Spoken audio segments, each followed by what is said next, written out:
Hello વિદ્યાર્થી મિત્રો, welcome to our session. So yesterday ગઈકાલે આપણે વિધેય ફંક્શન વિશે થોડીક બેસિક માહિતી જોઈ હતી અને ફંક્શન જે છે એને આપણે કઈ રીતે ડિફાઇન કરીએ છીએ, બેઝિક્સ ઓફ ફંક્શન્સ. બરાબર છે. ફંક્શનમાં જે થોડુંક તમારે જે બેઝિક સમજવાનું હતું, બરાબર છે, સેટ થિયરી અથવા તો તમે તેને કહેશો સંખ્યાગણ.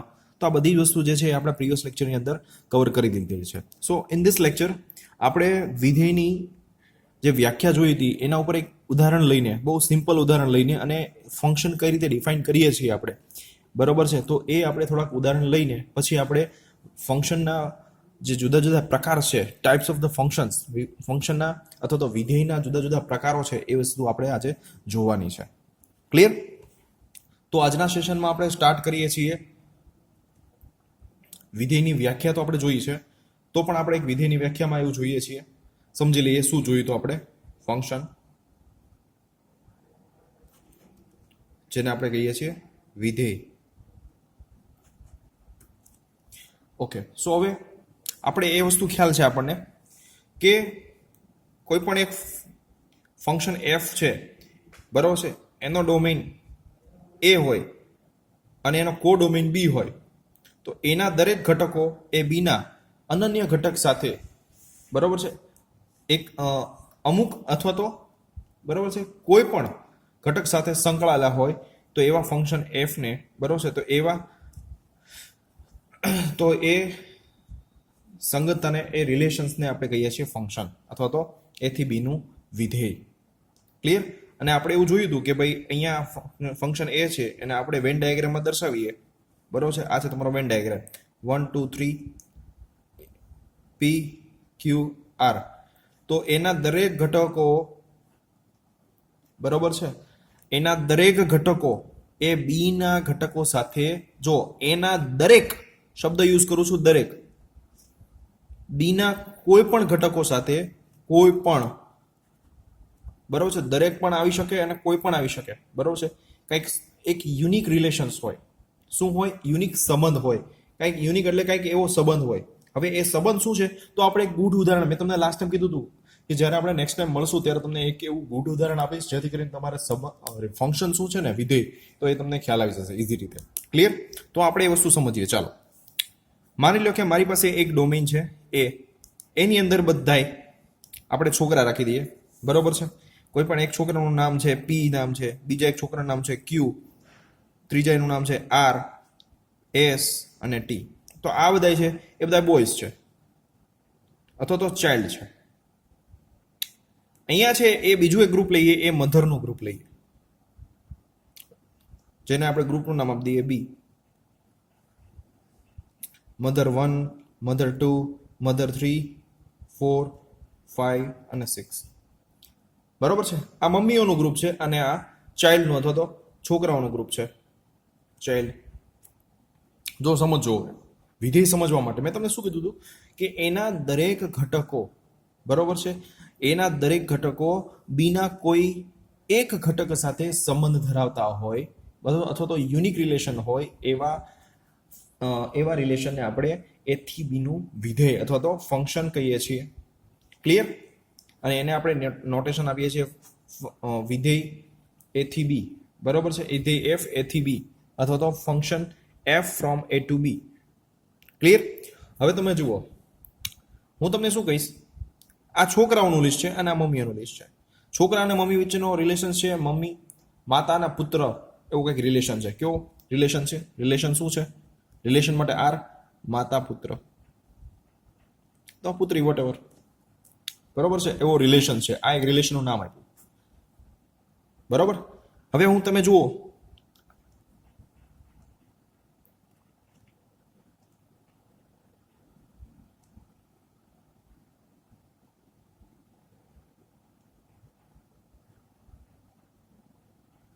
ચલો, આ વિધેય છે, ઓબ્વિયસલી છે. કેમ?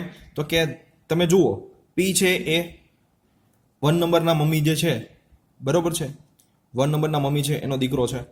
ક્યુ છે એ પણ 1 નંબરના. હા, એવું હોઈ શકે કે કોઈ પણ એક માને ઘણા બધા દીકરા હોઈ શકે, એક માને ઘણા બધા દીકરા હોઈ શકે. પણ તમે જુઓ તો આ છે એ વિધેય છે. પણ હવે હું તમને કહું કે આવું હોઈ શકે પી છે એ આમ છે, પી છે એ 1 નંબરના જે મમ્મી છે એનો પણ દીકરો છે અને 3 નંબરના મમ્મી છે એનો પણ દીકરો, એવું બની શકે? ના બની શકે, ક્યારે પોસિબલ નથી. એટલા માટે મેં તમને શું કીધું? Unique relation. શું શબ્દ યુઝ કર્યો? યુનિક, એટલે કે એક અને માત્ર એક જ. અનન્ય, જેને આપણે કહીએ છીએ અનન્ય, જેને આપણે ગુજરાતીમાં કહીએ છીએ અનન્ય. તો આ યુનિક રિલેશન હોવું જોઈએ, એ થી બી માં યુનિક રિલેશન હોવું જોઈએ. તો આ જ્યારે આવી રીતે થાય છે ત્યારે એને આપણે વિધેય ગણતા નથી. સમજ્યા? ક્લિયર? બીજું એક ઉદાહરણ લઈ લઉં તમને. આની અંદર જ તે આપણે શું જોયું હતું? પી ક્યુ, આ બધા ચાઇલ્ડનું ગ્રુપ છે અને આ છે એ મધરનું ગ્રુપ છે. બરોબર છે? પી ક્યુ આર એસ 1 2 3 4 આ વિધેય છે. હા છે. કેમ? તો કે એક મમ્મીના 4 દીકરા હોઈ શકે. પણ આવું ક્યારે બને? ન જ બને ને, કારણ કે આ છે એ આનો પણ દીકરો થાય, આ છે આનો પણ દીકરો થાય, એવું બને નહીં. યુનિક રિલેશન હોવું જોઈએ. ખ્યાલ આવે છે? યુનિક રિલેશન એટલે કે અનન્ય રિલેશન હોવું જોઈએ, અનન્ય સંબંધ હોવો જોઈએ. તો એવા જ ફંક્શન, એવા જ આપણે ડોમેનને અથવા તો એવા જ વિસ્તારને આપણે ડિફાઇન કરીએ છીએ અને એને સંબંધને નામ આપીએ છીએ વિધેય. શું નામ આપીએ છીએ આપણે? વિધેય. ખ્યાલ આવે છે? તો આ એક ગુડ ઉદાહરણથી મને લાગે છે કે તમે બહુ સારી રીતે વિધેયને સમજી શકશો. બરોબર છે? વિધેયના ઘણા બધા પ્રકારો છે જે આપણે આજે જોવાના છે. બરોબર છે? કયા કયા વિધેય હોય છે, તો હું 1 by 1 એના ઉદાહરણ લેતો જઈશ અને આપણે થોડુંક એના વિશે સમજીએ.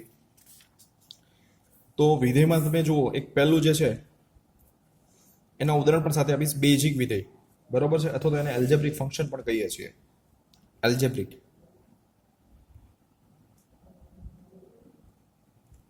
ફંક્શન અથવા તો એને આપણે કહીએ છીએ બેઝિક વિધેય. બરોબર છે? એલ્જેબ્રિક ફંક્શન ઉદાહરણ આપીએ, so F of X is equal to X square. બરોબર છે? અથવા તો y is equal to 3x minus 2. બરોબર છે?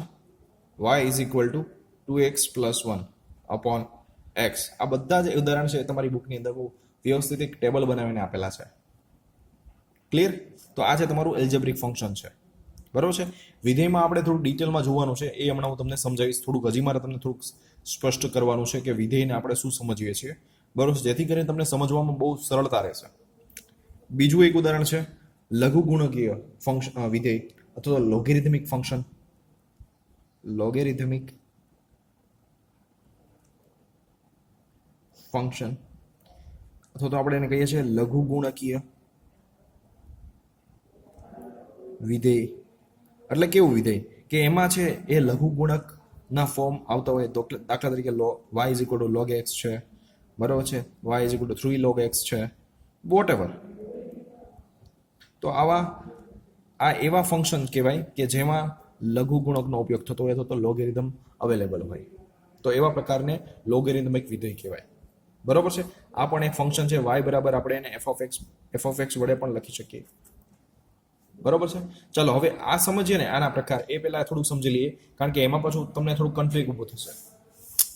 તો આ વિધેય જે વાત આપણે કરીએ છીએ વિધેયની, બરોબર છે, ફંક્શનની, એ એકચ્યુઅલી શું છે, એ કામ શું કરે છે, એનું કામ શું છે?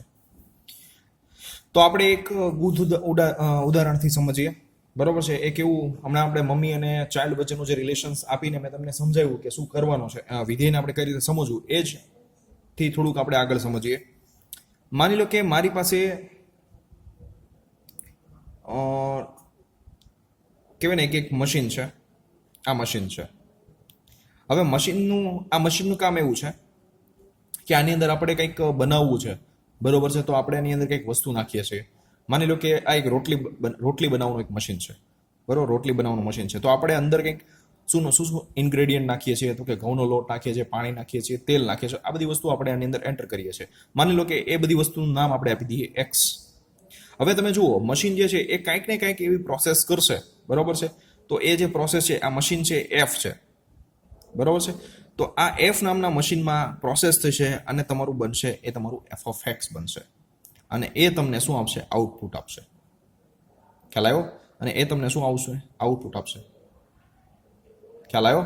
તો આ મશીનની અંદર જે આ એક્સ છે એ શું છે? તમારું ઇનપુટ છે. શું છે? તમારું ઇનપુટ છે. અને અહીંયાથી બહાર તમને જે મળશે આઉટપુટ, જે છે તમારી રોટલી.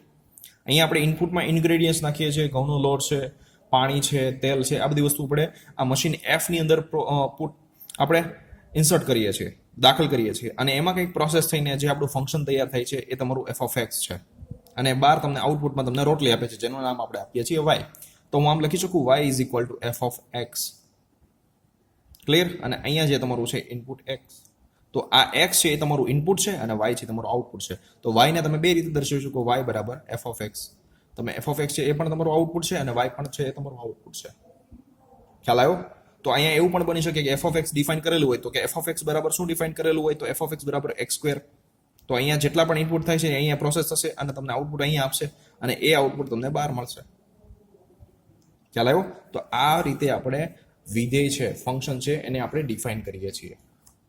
ક્લિયર? આગળના આપણે ઉદાહરણ જોઈએ. કયા કયા ઉદાહરણ છે? લઘુગુણિકીય વિધેય, પછી ત્રીજું છે ઘાતાંકીય વિધેય, અથવા તો આપણે એને એક્સપોનેન્શિયલ ફંક્શન કહીએ છીએ. ઘાતાંકીય ફંક્શન વિધેય, જેને આપણે કહીએ છીએ એક્સપોનેન્શિયલ ફંક્શન. Exponential function. હવે એક્સપોનેન્શિયલ ફંક્શન એટલે કેવા? કે જેમાં આપણે ઘાતવાળા ફોર્મના, બરોબર છે, વિધેય આપેલા હોય. દાખલા તરીકે વાય. વાય છે તમારું અલ્ટિમેટલી આઉટપુટ છે. તમે એક ખાસ ધ્યાન આપજો. Y is equal to 2 x, પછી Y is equal to e(x). આવા ઘણા બધા ઉદાહરણ હોઈ શકે. Y is equal to a(x).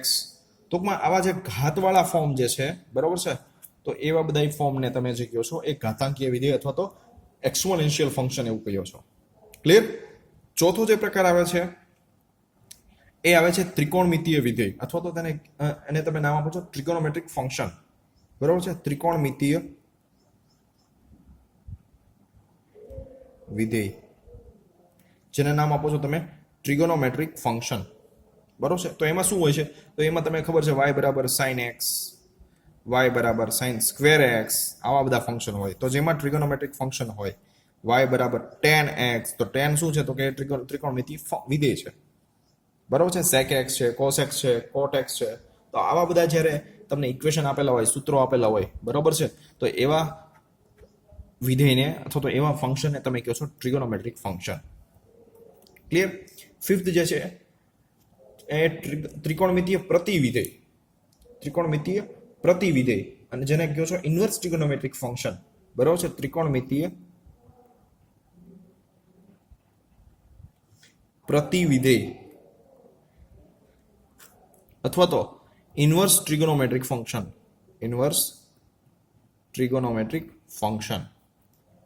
Clear? તો એ કયા કયા થયા? તો કે y is equal to sine inverse X, y is equal to cos inverse x.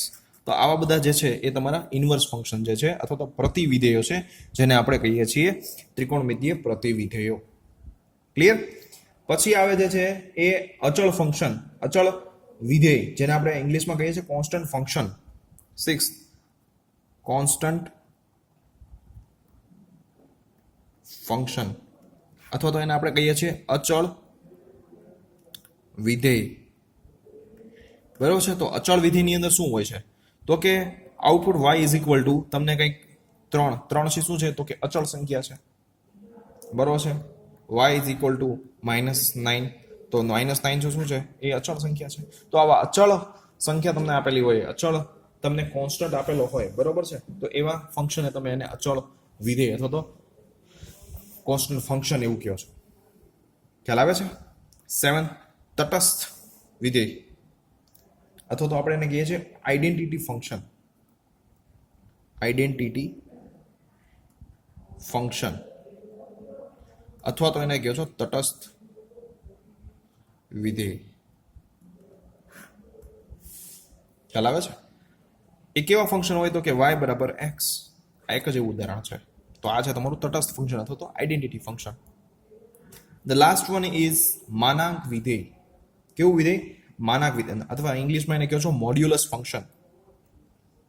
Modulus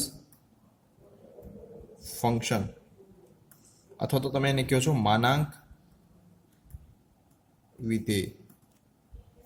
બરોબર છે. અને એને આપણે ડિફાઇન કરીએ છીએ, માની લો કે y is equal to mod x, અથવા તો લઈએ છીએ y is equal to mod sine x. તો આવા બધા જે છે મોડ લઈએ છીએ આપણે, તો એ બધા છે તમારા મોડ્યુલસ વિધેય અથવા તો મોડ્યુલસ ફંક્શન, માનાંક વિધેય. ખ્યાલ આવે છે? હવે આ વિધેય જે આપણે સ્ટડી કરીએ છીએ તો એના બીજા એવા એક સ્પેશિયલ ટાઈપ્સ જે છે જે આપણે સમજવા પણ જરૂરી છે. બરોબર છે? એ આપણે જોઈએ તો એની અંદર એક વિધેય છે, અનેક એક વિધેય છે, વ્યાપ્ત વિધેય છે અને અવ્યાપ્ત વિધેય છે. આવા 4 એક સ્પેશિયલ ટાઈપના વિધેય છે. બરોબર છે? અને એ આપણે એક્ઝામ્પલમાં જોવા જઈએ તો એનો બહુ ઉપયોગ નથી આવતો, પણ એ સમજવાની દ્રષ્ટિએ જોવા જઈએ તો બહુ સમજવું જરૂરી છે. બરોબર છે? તો આપણે એક વેન ડાયાગ્રામથી સમજીએ તો આ છે શું. બરોબર છે? વેન ડાયાગ્રામની મદદથી આપણે સમજીએ કે ભાઈ આ જે ફંક્શન જે આપણે જોવાના છે, બરોબર, એ શું છે, શું કહેવા માંગે છે. બરોબર?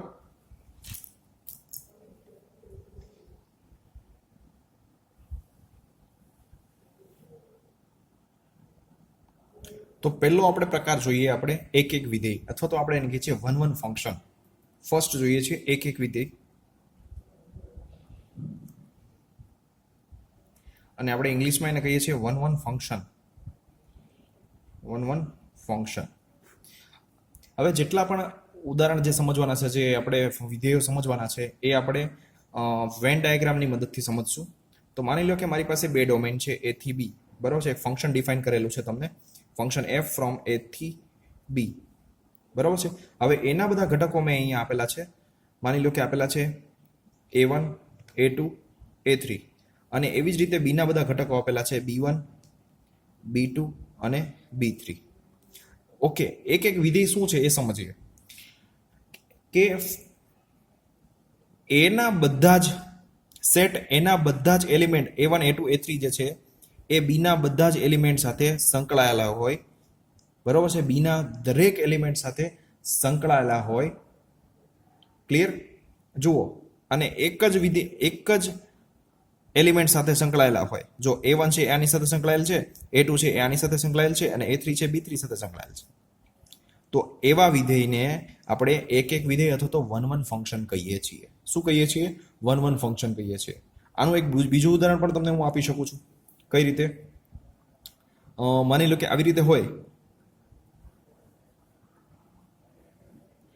a1, a2, a3, b1, b2, b3, આમ હોય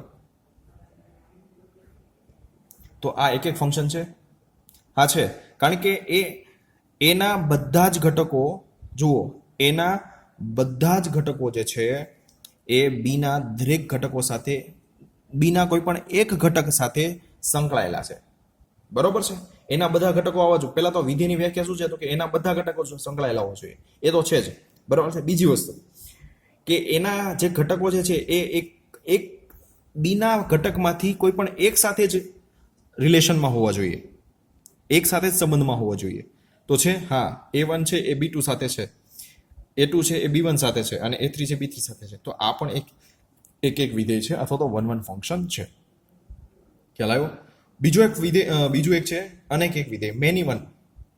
બીજો પ્રકાર છે અનેક એક વિધેય.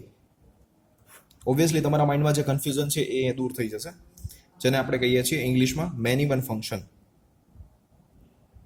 Many one function.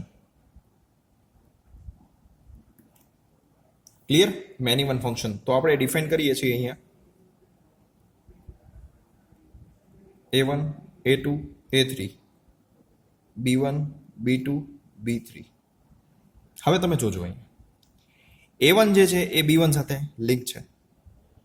બરોબર છે? a2 છે એ પણ b1 સાથે લિંક છે, a2 છે એ પણ b1 સાથે લિંક છે, અને a3 છે એ ખાલી માત્ર b3 સાથે લિંક છે. તો તમે જોઈ શકો છો અહીંયા એક વિધેયમાં શું હતું કે એના દરેક એલિમેન્ટ એ બી ના એક વિધેય સાથે લિંક્ડ હતા. એવું નહોતું કે બી જે છે એ બીજા બધા એલિમેન્ટ સાથે પણ છે, એ b1 છે એને માત્ર એક જ સાથે રિલેશન હતું, b2 છે એને એક સાથે રિલેશન હતું. હવે અહીંયા કેવું છે, b1 છે ને એને બે સાથે રિલેશન છે, a1 સાથે પણ રિલેશન છે અને a2 સાથે પણ રિલેશન છે. તો જુઓ, મેની વન. શું થયું? Many one. ખ્યાલ આવ્યો? તો આવા વિધેયને આપણે કહીએ છીએ અનેક એક વિધેય. શું કહીએ છીએ આપણે? અનેક એક વિધેય. આનું એક બીજું હું તમને ઉદાહરણ આપું. A1 A2 A3 B1 B2 B3 આવું હોય. B1 છે એ ત્રણેય સાથે લિંક છે. પહેલા તો આ વિધેય તો છે જ, બરોબર છે. એક એક વિધેય નથી, બરાબર છે, કારણ કે બધા જ એલિમેન્ટ્સ એક એક રિલેશન હોવું જોઈએ, બધાને એક એક રિલેશન હોવું જોઈએ. પણ અહીંયા B1 ને છે ને એ ત્રણ રિલેશન છે. સો ધેટ્સ વાય આને અનેક એક વિધેય કહેવાય. ખ્યાલ આવી ગયો? ક્લિયર? તો આ છે તમારું અનેક એક વિધેય અથવા તો મેની વન ફંક્શન. ક્લિયર? ચોથું જે છે એ વ્યાપ્ત ફંક્શન અથવા તો એને આપણે કહીએ છીએ ઓન ટુ ફંક્શન. ક્લિયર?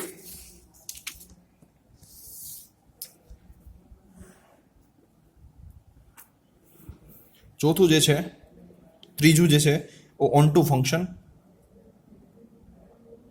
અથવા તો એને કહીએ છીએ આપણે વ્યાપ્ત વિધેય. વ્યાપ્ત વિધેય. વ્યાપ્ત વિધેય એટલે શું સમજીએ આપણે.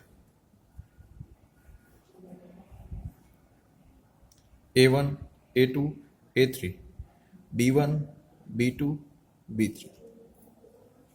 તમે જુઓ,